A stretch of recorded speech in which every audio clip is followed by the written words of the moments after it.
Welcome to CLC Youth's webinar on becoming a delegate at the 2021 Conservative Convention, our first webinar of the year.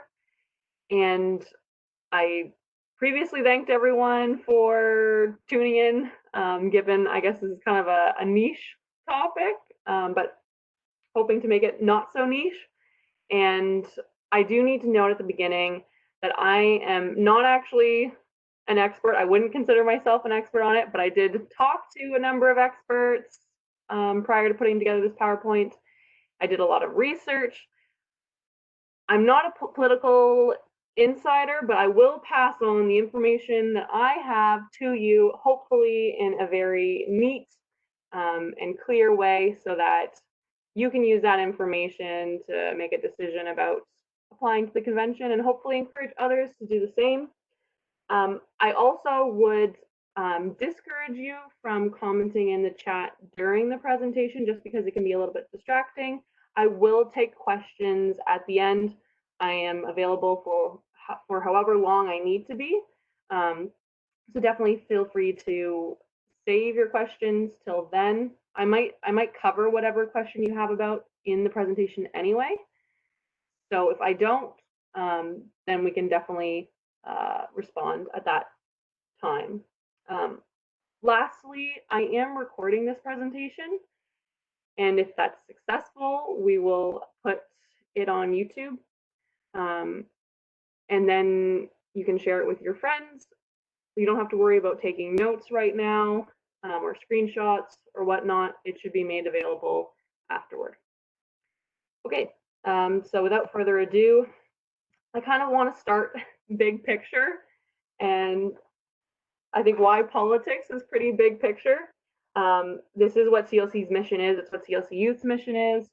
Ultimately, our goal is to have legislation protecting human beings from the moment they come into existence at conception until their natural death. So of course, that's a political thing.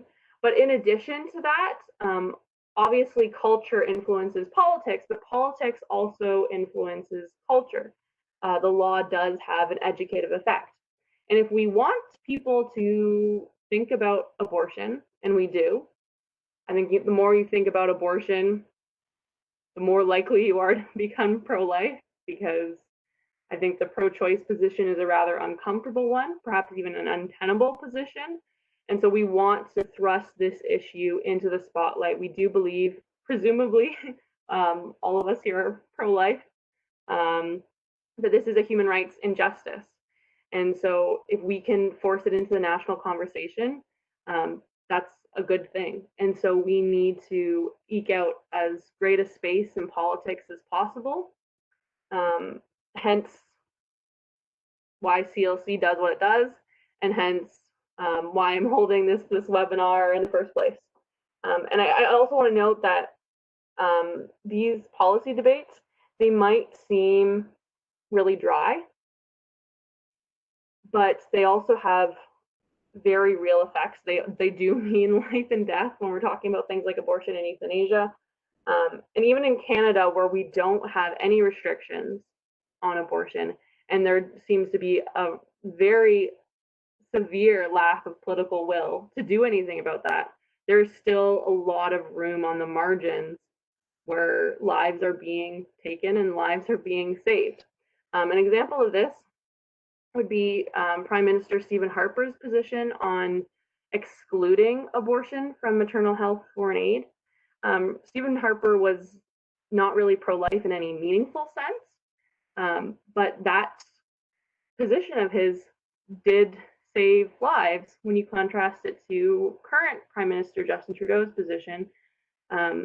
Very shortly after he was elected Prime Minister, he sought to greatly increase the amount of money going to what's called sexual and reproductive health and rights, abbreviated to SRHR.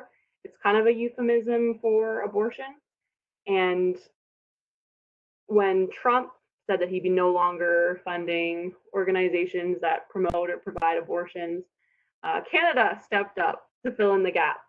And so we were spending $400 million per year on abortion in 2019. And then Justin Trudeau announced that he hopes to increase that to $700 million per year by 2023. Hopefully we never arrive at that figure. But a Globe and Mail article released just this year stated that we're already at $550 million per year. And so these numbers, I think, mean less than if we talk about real examples. So the Globe and Mail article I mentioned looks specifically at an 18 million Canadian funded project in Mozambique.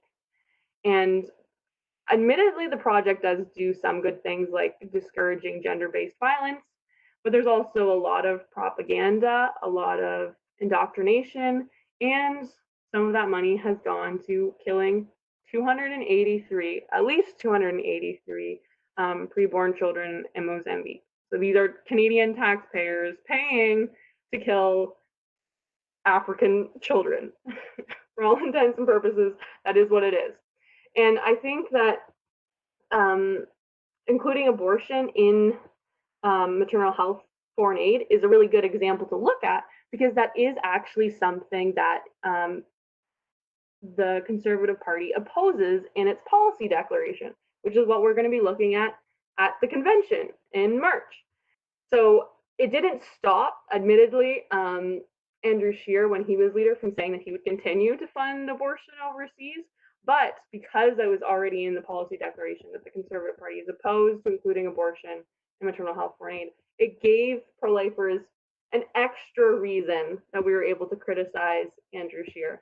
And interestingly, even though current leader Erin O'Toole is pro-choice, he is opposed to including abortion in maternal health foreign aid, as well as he's supportive of conscience rights, he's opposed to euthanasia. These are also things in the Conservative Party's policy declaration.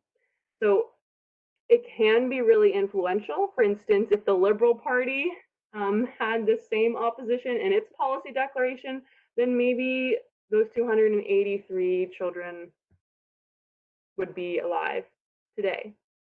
So again, even though it seems like we're talking about a lot of theory, this does have very real effects. Another example would be MP Kathy Wagenthal. Those of you in Saskatchewan are probably familiar with her and the fact that she's put forward Bill C-233, which would restrict sex-selective abortions. So that opposition to female gendercide is another thing in the Conservative Party's policy declaration. So it enables leaders to say, okay, this is why I'm supporting a certain policy. And it allows individual pro-life MPs to, I guess, give an extra justification for why they're putting forward a certain private member's bill or whatnot. And then when you do have those unfortunate circumstances where people like Andrew Scheer end up actually going against party policy, then it just bolsters our efforts to hold them accountable when they do that. So I've established, I guess, the relevance of politics in the pro-life movement. Not that I think that anyone was doubtful of that, but now let's look specifically at why we're focusing on the Conservative Party. And I have to mention that Campaign Life Coalition is nonpartisan. I've previously talked about this in the summer when we were discussing the leadership race. Currently, the Conservative Party is the only mainstream party, federal party in Canada that tolerates a diversity of opinion on social issues.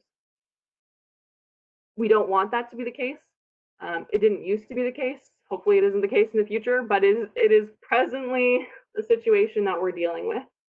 I have to address the elephant in the room, which is that during the leadership race, pro-lifer Jim Carahalios was disqualified. Pro-lifer Richard Descaries was barred from running. The party establishment had a lot to do with that. Erin O'Toole did as well to an extent. And so some people have decided that they're fed up with the party. It's not just the leadership race, also social conservatives have tried to run for their local nomination and have been prevented from doing so. And I'm not trying to convince people that it's Conservative Party or bust. That's not my position at all. If you prefer to support the Libertarian Party or the People's Party of Canada or the Christian Heritage Party, which is completely pro-life, might I add. I respect that. This webinar is just specifically aimed at those who are Conservative Party members or willing to consider to be Conservative Party members. Ultimately, there is still reason for hope. There are a lot of pro-life Conservative MPs. There are pro-life policies in its policy declaration. So while that is the case, while we do have reason to hope, while we do have reason to believe that we can expand the ground that we have, we're not going to cede ground in mainstream politics. Essentially, they're going to have to force us out if they want us out. But we hope that it doesn't come to that, because we hope to, again, have it be the reverse, where we're influencing them and becoming more and more powerful until the day where all human life is protected, because that is our ultimate aim. So the Conservative Party tolerates pro-lifers, and we hope that that will continue to be the case, to the point where it appreciates pro-lifers as well. But then why specifically the 2021 CPC Convention? So in general elections, unfortunately, as much as it pains me to admit, Campaign Life Coalition doesn't really have a lot of influence in determining who becomes prime minister. Certainly, we can have influence in determining who is elected one's local MP, but they have millions of people voting in a general election, and Campaign Life Coalition supporters are just a very small sliver of the total number of voters. So we have less influence there. We have a lot more influence in leadership races. So in the most recent one, Campaign Life Coalition sold 26,000 memberships. Over 70,000 people voted for either pro-lifer Derek Sloan or Leslyn Lewis, and that's out of a total of 170,000 people who voted in that leadership race. So it's a lot more clear there how social conservatives were able to kind of throw our weight around. And so if you kind of catch the drift that I'm going in, it really has to do with scale. So with a convention, we're talking like optimistically between 3,000 and 4,000 delegates. At most, with 338 ridings and 12 delegates per riding, 2 of those are appointed, 10 are like lay people. The 2 appointed are the EDA president and either the current MP or the nominated candidate for that riding. So at most, there can be 4,056 delegates. And so obviously, if we were able to sell 26,000 Conservative Party memberships, then like we could, in theory, completely take over this convention. That's not necessarily going to happen. But my point is that social conservatives can have even more sway at conventions than we can in leadership races and than we can in general elections, just because of numbers. And that's really the theme of this webinar is numbers. We need numbers, and that's why hopefully you're joining the webinar, is because you want to be one of many of those numbers. But we don't automatically get involved in every convention either. We were involved, for instance, in the 2018 Ontario Progressive Conservative Convention, but we weren't involved in the 2021, the 2021, yeah, not 2021, 2020, because we didn't have any hope of being able to achieve anything at it. But we do believe that we can make gains at this 2021 Conservative Party of Canada convention. Let me explain why. So there are 3 areas of focus that we have with the convention. First, policy, constitution, and national council. So policy is kind of self-explanatory. This is the position that the party takes on a variety of issues like healthcare, the environment, justice, the economy, Indigenous issues, etc. In theory, the policy declaration is supposed to provide a platform for the party heading into the next election. Constitution, on the other hand, are kind of like the guiding principles and the more procedural side of how the party is run, the rules for various things. So how leadership races are run, or how conventions like this one are set up, how the Conservative Party fund is structured, even really meta things like how the Constitution itself is amended. Now, obviously, with policy, it's a little bit more intuitive to understand. Constitution, not as much. Like the political junkies totally geek out over the constitutional amendments being proposed, but the average member of the public probably doesn't see the significance of those changes, even though they are in fact very significant. And hopefully, I'll be able to convey that. But you don't have to worry as much about understanding that side of things, because again, Campaign Life Coalition, that's our job, to make things easier so we can describe, we will be explaining what policies we are supporting and what constitutional amendments we are supporting. You'd probably just figure out on your own which policies we'd support. The constitutional amendments, again, less intuitive, but we will let you know which ones we recommend voting for or against. Lastly, National Council. So as I mentioned, unfortunately, sometimes social conservatives, when they try to run for their local nomination, they get disqualified or they're barred from running. So the National Council has the power to reinstate those candidates. Alternatively, they could be responsible for disqualifying those candidates. So National Council has the power to ensure that these local nominations are open, that they're fair, that they're democratic. One example was that prior to the 2016 Conservative Convention, the National Policy Committee could delete policies that were, quote, no longer at issue with Canadians. Obviously, that's something that abortion can unfortunately be considered falsely. And I guess other social issues as well. So the National Council, again, has the power to ensure a fair policy development process. They can protect that or they can sabotage that. Essentially, they are accountable to the party grassroots, and hopefully they will respect that. So I will provide specific examples of what I'm talking about. So in 2018, we were actually able to achieve a lot of policy victories at that convention in Halifax. This built on the victories we amassed at the 2016 Vancouver Convention. There, we added a condemnation of female gendercide into the party's policy declaration, a complete and total opposition to euthanasia, as well as support for conscience rights. In 2018, we also added Born Alive Infant Protection Act. As I mentioned before, the party is against including abortion in a maternal health foreign aid program. The party also added that in addition to just totally opposing euthanasia, we also oppose expanding euthanasia to minors, to those with psychological suffering, or those who are not competent.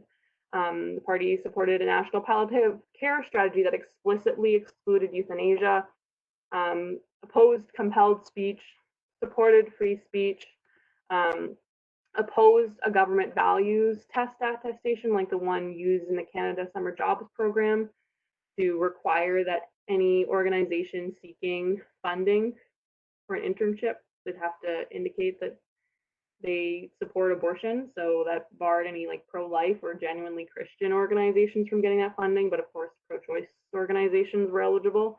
And then also the party was in favor of restoring the Office of Religious Freedom, a little bit less relevant, but still victory nonetheless. So these are substantial, real gains that we were able to make policy-wise. In terms of constitution, sorry, before I get to there, the top policy objective was to delete then Article 65. It's now Article 70. And as you can read yourselves, it states that a conservative government will not support any legislation to regulate abortion. While that article is in the policy declaration, you have party leaders like Stephen Harper or Andrew Scheer using that as an excuse to, quote, not reopen the abortion debate. So we really want to get rid of this article from the policy declaration. Unfortunately, in 2016, we weren't able to vote on it at all because that was one of the proposals that was scuttled by the National Policy Committee. Again, communicating the importance of the rules and the regulations that the Constitution conveys. But we were able to vote on it in 2018. And so at that Halifax Convention, if we had just had 107 more pro-life delegates, we would have been able to succeed in deleting this, then Article 65, now it's called Article 70. So we were so close, and this remains our top policy objective for this upcoming convention. So I think that in itself probably will hopefully give you a reason to want to apply to be a delegate. So you can help be one of this 107 or whatever it is that makes that difference. We know of at least 10 pro-life, pro-family, or pro-free speech policies that are in the works that will hopefully make it to the convention. It hasn't yet been determined which policies are going to make it. That's being determined right now by EDAs. There's the Ideas Lab. If you're already privy to that process, you don't need me to explain it further. If you aren't, don't worry, you don't really need to know that side of things, at least yet. That's not the intention with this webinar. But I do want to reassure you that we do have hope that there will be worthwhile policies to vote for March. This is the top one that we hope to achieve. So as I alluded, Constitution is really important, even if it's not as fun or easy as policy issues are. So this was in 2016 to the party's guiding principles. We added that it believes in the value and dignity of all human life. Obviously, that's a really pro-life principle to include, so we were happy to do that. And also, as I mentioned, the National Policy Committee was able to scuttle certain proposals like deleting Article 65 so that couldn't be debated at that convention. So at that convention, even though we couldn't debate Article number 65, we could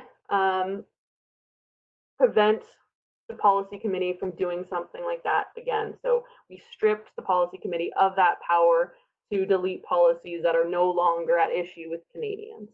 So that was really important in terms of ensuring that future conventions are more democratic, more accessible to the grassroots. In 2018, one of the Constitution victories we had was replacing, quote, progressive social policy in the party's Constitution with compassionate social policy. So it kind of seems like we're nitpicking about language here, but progressive is often just like social liberalism. Compassionate social policy, I think, is more accurate. So anyway, again, Campaign Life Coalition will let you know which constitutional items can really help us out. A lot of the times it's about, again, making the party more democratic and less establishment driven. Sometimes it's a little bit nuanced about whether a certain amendment could help or hurt us, but again, we'll consult, we'll make those decisions, and we'll let you know which ones should be voted on. And so lastly, National Council, this is just an example of the Ontario slate that we supported at the last convention. The conventions are biannual. So there are 4 seats for Ontario, there's 3 in Quebec, there's some for every province and territory. Unfortunately, our top 2 picks did lose, but the 4 seats were filled with candidates we endorsed. ultimately we're looking for candidates who believe in open and fair local nominations, that will stand up and prevent the disqualification of social conservatives. We'll try to reinstate those social conservatives if that does happen. So we do have candidates not yet named that we will be supporting for re-election. There are new candidates we will be supporting for election. There's also some national councillors that we don't like, which we will hope to defeat. So we will provide you a list of those candidates we're endorsing, as well as the rank in terms of whether there are top picks or not, so that you can vote accordingly. I did see Carmel asking in the chat if clarification about the policies will be sent out as email. Yes, we will provide a voter's guide to all of the people who identify themselves as delegates to us. We will make it as clear as possible what to vote for. Yes, National Council, also influential, and we also hope to ensure that we get good councillors who will be supportive of democracy elected. Okay. Sorry, before I move on, I want to note that if you are interested in running for National Council, you can do so. Please contact us as soon as possible. I believe the deadline is February 11th if you want to run. But yeah, just throwing that out there. Okay, so this is going to be a virtual convention, and they have not been in the past. So that does mean that there's going to be some things that are kind of different. You will be sent a Zoom link each morning. There is a virtual support package already up on the convention website with the platform tutorial if you've never used Zoom before, and a webinar guide. If you want to know what the system requirements are, they have that. You can see the browser recommendations. And if you need to call the party or otherwise contact them for help, including during the convention itself, you can absolutely do so. There's going to be a help desk. If you've joined this webinar, I feel like you're technologically savvy enough. You don't have to worry at all about the convention being on Zoom. But I do want to reassure you that don't let fears of the technological aspect deter you from applying to be a delegate. It should be really intuitive, really easy, and the party is providing lots of help with that. But because it's online, it's going to be a lot more convenient. You don't have to travel to Halifax or travel to Vancouver. You don't have to take multiple days off work or school or whatnot. You can just be voting on policy from your living room or your basement or whatnot. You can like roll out of bed and do it. You can be wearing your pajamas, no one cares. But because it's more convenient, there will probably be more people applying to be delegates.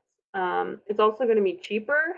So the registration fee is lower than it has been in the past, substantially lower. And of course, you don't have to pay for a flight or a hotel or anything like that. But again, because it's cheaper, because it's more convenient, probably more people are going to be applying to be delegates than would otherwise be the case, which is why we need to increase our own numbers in response. It's simply about how many people each side is bringing to the convention. So if you've never been to the convention before, you might not really understand the significance of this, but if you have, then you will understand. So there's going to be a single plenary session, which means that there's going to be no breakout sessions.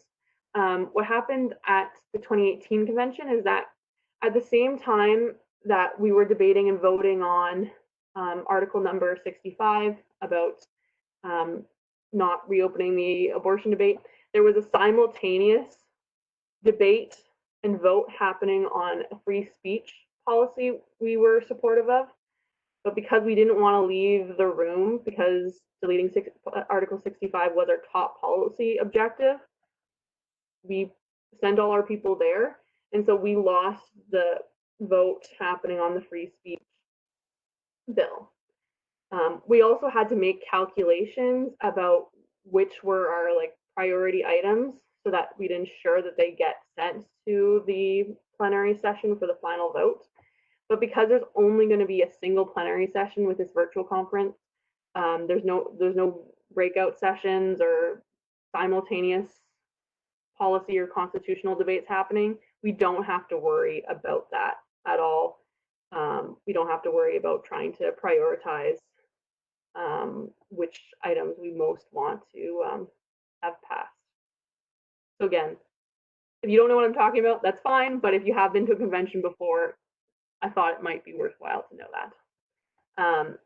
So hopefully at this stage, you're like, okay, I understand the importance of this convention. How do I become a delegate? First of all, you must be a current party member. So hopefully if your membership had expired, you would have renewed it before Christmas. That was the technical deadline for that. If you're not sure if you're a current party member or not, you can just go to conservative.ca. Underneath Take Action, you can click on Membership Check and put in your membership ID. I know most people don't have their membership ID on hand, so you can also just call the party and ask. If you took out a membership specifically for the leadership race, you probably took it out sometime in 2020, so it probably hasn't yet expired. You would receive an email when it's set to expire. But anyway, you do have to be a current party member to be selected as a delegate. So if you're not sure, it's worthwhile to check. The registration process is now open. You have to apply by January 15th at 8 p.m. Eastern time. That's Ontario time, and it's not midnight. So don't leave it till the very last minute and realize that it's too late. Just register as soon as you get the chance. It could be right after this webinar. And then you have to be selected as one of the 10 delegates representing your riding. So I do want to highlight in particular, while I'm very grateful for the non-youth attendees of this webinar, and I would highly recommend that you apply to be delegates, youth have certain advantages in this respect. One, you'd only have to pay $99 instead of what adults pay, which is $199. That said, the party does provide you a tax receipt, so you can claim it as a 2021 tax credit, and then afterward, you'd only really technically be paying $25 if you're a youth, or $50 if you're over 25 years old. So again, just as a refresher, you can be as young as 14 years old to be a party member. And you have the same privileges that every party member has at that stage. Now, if you're 25, your 26th birthday has to be after the convention. So you have to be turning 26 sometime after March 20th. If you're 26 or older, then you can only apply as an adult delegate. But if you're in that window, 14 to 25, you can be a youth delegate. You can pay less, which is great because, again, you get the same privileges as everyone else. You can vote, you can debate, essentially bigger bang for your buck, giving the party less, but getting the same as everyone else, which is great. In addition, one of the out of the 10 delegate spots is specially reserved for youth. So youth can still get one of the other 9 delegate spots too. It's just like that one extra chance to that you will be selected. And then, as I always try to emphasize whenever I do CLC youth presentations, the voice of youth always carries greater weight in politics. Everyone wants to know, what are the youth saying? What are the youth doing? What's hip? Because you are the future of the party.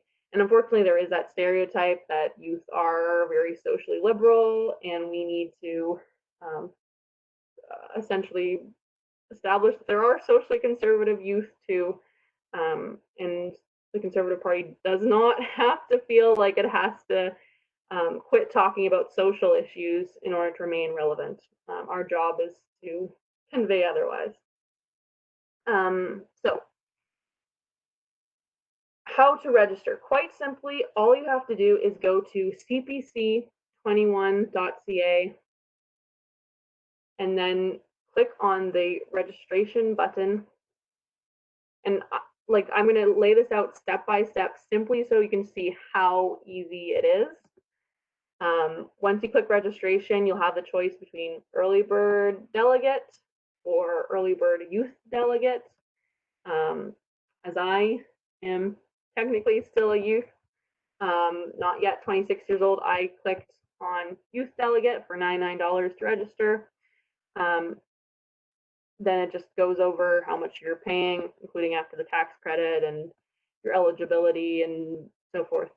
You click register now, and then you just have to fill out your personal information and address information, super basic.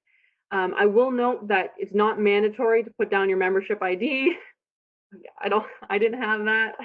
I feel like unless you have a membership for like 5 years or whatever in the membership card, then you don't ever really know what your membership ID is.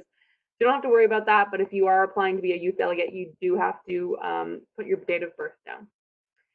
So after filling out that, again, super basic information, you will be prompted to pay. You can pay online.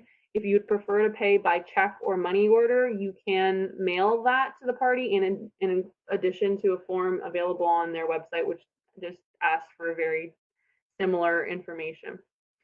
So after I paid, I got this confirmation, and you too will receive the same confirmation, hopefully, and also by email, except your registrant name will be different. Yes, my full name is Josephine. So again, super straightforward, really not hard at all, and that's my point. Don't be intimidated.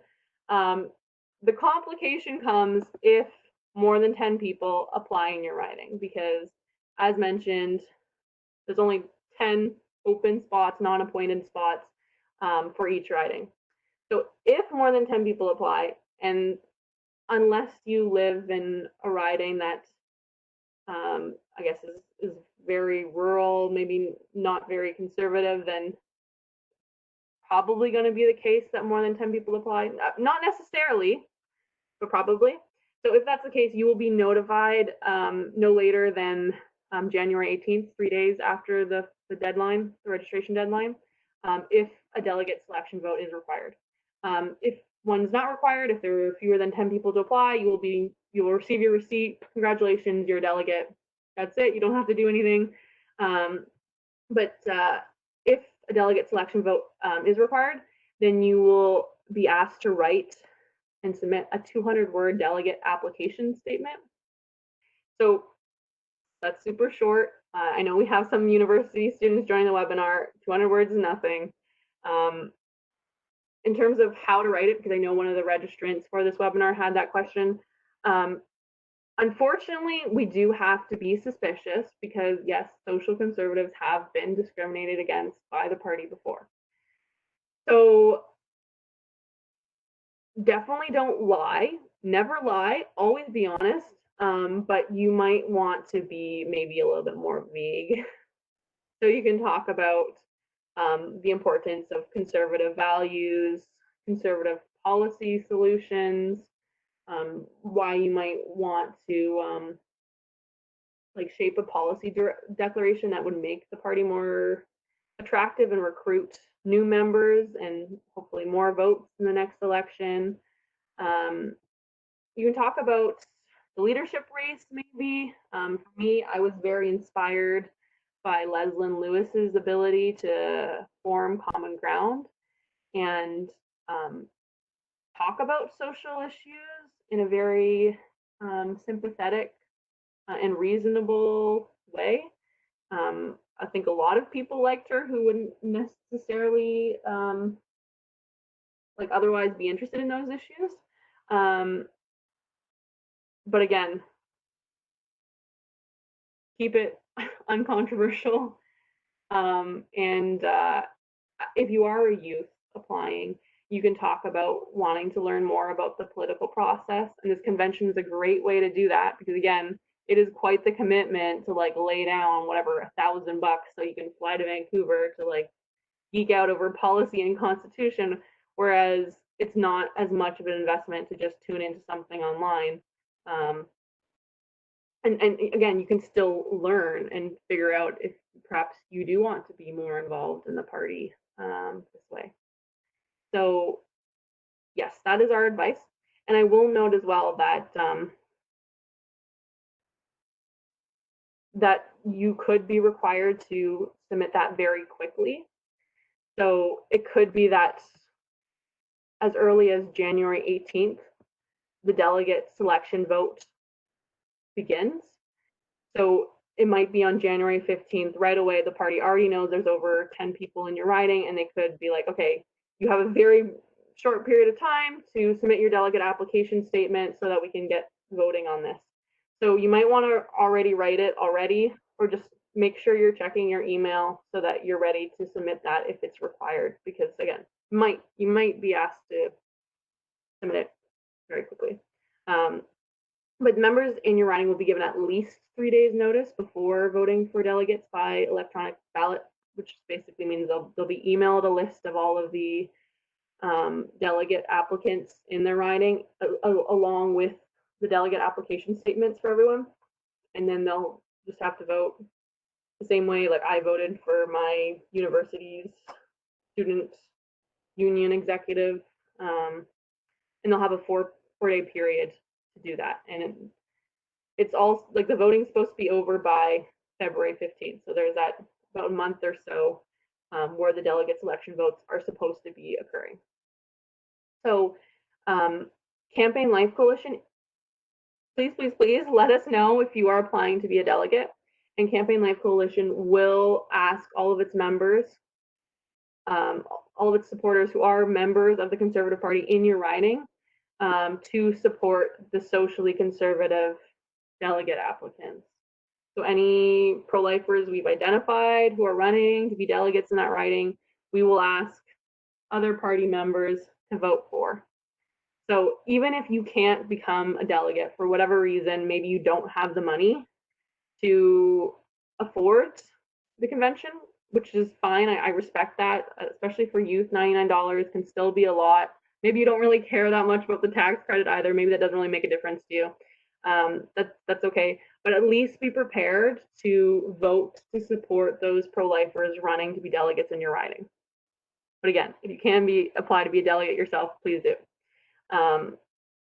So after that voting period by electronic ballot, within 48 hours, you're supposed to be informed if you have been selected as one of the 10 or not. If you are not selected as one of the 10, you will be listed as an alternate delegate. So that means if someone drops out, you'll be bumped up. In our experience, 1 or 2 people do drop out. I'm not sure if that will still remain the case with a virtual convention or not, but that's definitely a possibility. So you can definitely stay on as an alternate delegate if you're willing to wait it out and take that chance. And we would encourage you to do that. Now, if you're like super down low on the list, and even if people drop out, you don't expect that you will be selected as a delegate or not, like that's fine. If you really need the money, that's fine. If you are not selected as a delegate, you can request a full refund of the amount that you've paid. It's a really short form. That is the entirety of the form right here on the slide. And you just say that you wish to resign as an alternate delegate, and they'll give you your money back. So there really is like no risk here. You can apply to be a delegate, and if you're not selected, you can get your money back. Like there's no harm. There's no harm in applying. But if you are selected as a delegate, you wouldn't be able to get a refund, but hopefully you wouldn't want to step down anyway. So I know this kind of feels a little bit lame, like you're running for like student council or something in high school, and it's weird to like put your name forward for like strangers to like vote for you off of like this 200-word statement. but like just get over that part and realize that there's a lot of value in running, and you're willing to just whatever. Like the worst that can happen is that you don't get selected. Okay, big deal. You just ask for a refund, and that's that. Or you stay on as alternate. And that's a risk I'm taking too. I'm not necessarily going to be selected, but that's fine. Really no big deal. All we have to do is try our best. So if you are selected as a delegate, this is the convention schedule. It's March 18th to 20th. Policy is supposed to be debated Thursday afternoon, evening. Constitution is supposed to be debated sometime on the Friday. And the Saturday, I don't think there's going to be any debates, probably not any voting either. So honestly, you might not even have to tune in at all on the Saturday. Like they'll let you know like who won the national council and like which policies were voted on or whatever. But my point is that like this doesn't have to seem like as big a time commitment as it is. I mean, if you want to listen to the speeches and do the training and attend the hospitality suites, by all means, please do. But again, our focus is policy, constitution, and national council. And yeah, this is available on their website too. So I took this right from the frequently asked questions on the convention website, which again is cpc21.ca. There will be a debate just as there is with an in-person convention, except it'll be through Zoom this time. You just have to raise your virtual hand, and speakers will be taken on a first come, first serve basis. There'll be 6 total speakers for a proposal, including the sponsor. So as I mentioned, currently right now, there are policies in the works. They're figuring out which of the top 30 proposals in both constitution and policy will head to the convention. The sponsoring EDA will be able to speak to that submission, and then there'll be an opportunity for those for and against to speak to a maximum of 6 speakers. But I will note, if you're like, oh, I don't think I could debate these things, and if you're really intimidated, don't worry, because even if there is a unique speaker for each of these proposals, like we're still not going to come close to like 3,000 or 4,000 delegates having the opportunity to speak. So that's not the expectation. So if you're not prepared to debate policy, don't worry, you do not have to do that. Like really, like we just care about you voting as a delegate. If you are really quick and get the opportunity to speak, by all means, but you don't have to do that if you don't want to do that. So in terms of voting, it will take place online. You will receive a PIN code, and there'll be some 2-factor authentication to ensure that the voting is secure. And importantly, voting will remain open for several hours after each plenary session to allow you to complete your voting.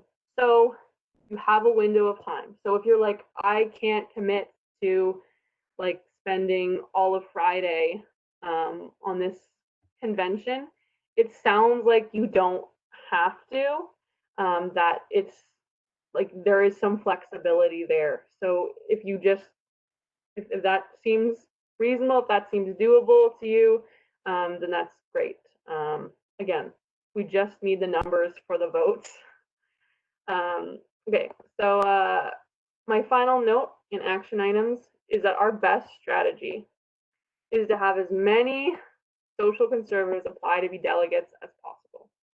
So don't think like, oh no, someone who's more experienced or more knowledgeable about politics should apply to be a delegate instead of me.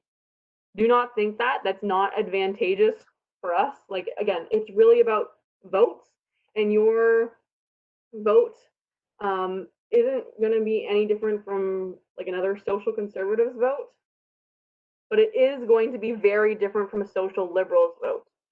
So the more social conservatives who apply to be delegates, the more social conservatives will be selected as delegates. And if we opt out, if we decide to sit this one out, There is no guarantee that the social liberals are going to opt out and sit this one out. Chances are they're not going to do that, actually. So again, if you have that ability to put down the $99, the $199, you have just like, you can spare just some time between March 18th and 20th, then please do apply to be a delegate. And like that, this is our best strategy. Just numbers, numbers, numbers. Like overwhelm them with the number of social conservatives who apply to be delegates. That is great, and we'll have real differences in terms of saving lives. And then, of course, as part of this strategy, please invite fellow pro-lifers to also apply to be delegates. I'm sure you know at least one or two people who are also pro-life who might also be members of the Conservative Party you can ask about. If you're like, I don't know if I know anyone, then go through like your Facebook or Instagram or whatever friends list and be like, do they seem like they could be pro-life and a member of the party? And then you can ask, and you can make it clear to them that it's really easy to apply to be a delegate and that you're also applying. And again, I will have this webinar up on YouTube so that you can go back if you need to check up on anything. And also, always feel free to contact Campaign Life Coalition or Campaign Life Coalition Youth if you have questions about it or need to be walked through. So again, please do apply. Please help us recruit other pro-lifers to apply. Don't ask the social liberals to apply. And then also super important is please let us know if you've registered to be a delegate so that, yes, we can hopefully get you selected as one of the 10 for your riding by urging the supporters we have who are members of the party in your riding to vote for you and other pro-lifers running to be delegates. I don't know if you can call it running, but anyway. And then we'll also send you a voter's guide for policy, for Constitution, and for National Council, breaking down everything. So again, it'll be super clear on your end. That brings me to the end. I would like to thank you very much for your attention. And I am happy to take any questions you might have now. Thank you, Maeve. She is going to be sorting through the chat and asking me the questions. Before we do that, our social media is at the bottom, as well as our email and website if you want to follow us or learn more or whatnot. I really appreciate that you guys cared enough about this issue to listen to an hour webinar on it. You can all give yourselves a pat on the back.